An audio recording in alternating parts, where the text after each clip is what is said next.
Technical changes వచ్చే అవకాశం ఏమైనా ఉంటుందా? అంటే ఇప్పుడు ఆల్రెడీ అంతా ఆన్‌లైన్ అయిపోయింది. హా, ఆన్‌లైన్‌లోనే అంటే యాక్యురసీ పాయింట్‌లో నుంచి, టైమింగ్ పాయింట్‌లో నుంచి ఏదైనా ఒక 2 అవర్స్ ఎగ్జామ్, 2 అవర్స్ ఎగ్జామ్ అనుకోండి. ఎగ్జాంపుల్‌గా చెప్తున్నాను.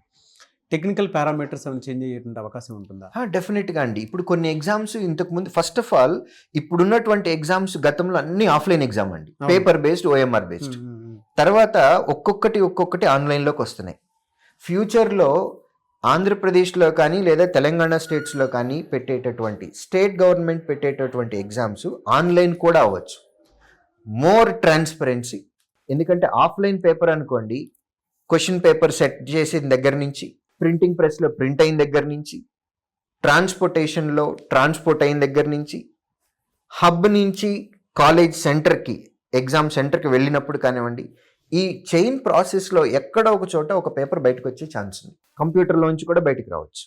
హ్మ్. ఆఫ్లైన్ పెడితే పేపర్ లీక్కి ఇన్ని చోట్ల ప్రాబబిలిటీ ఉంది పేపర్ లీక్ అవటానికి. హ్మ్. ఆన్లైన్ ఎగ్జామ్ అనుకోండి, 10 o'clockకి మీ ఎగ్జామ్ అయితే కరెక్ట్గా సర్వర్ అనేది క్లయింట్కి అంటే సిస్టమ్కి ఎగ్జాక్ట్ 10 o'clockకి క్వశ్చన్ పంపిస్తుంది. 11 o'clockకి మీరు సబ్మిట్ అయిపోతుంది ఎగ్జామ్. ఆ పేపర్ ఎక్కడుంది, ఎవరి దగ్గర ఉంది అనేది హ్యూమన్ ఇంటరాక్షన్ ఎక్కడా లేదు దీనిలో, మొత్తం అంతా సర్వర్లో ఉండిపోతుంది. హ్మ్.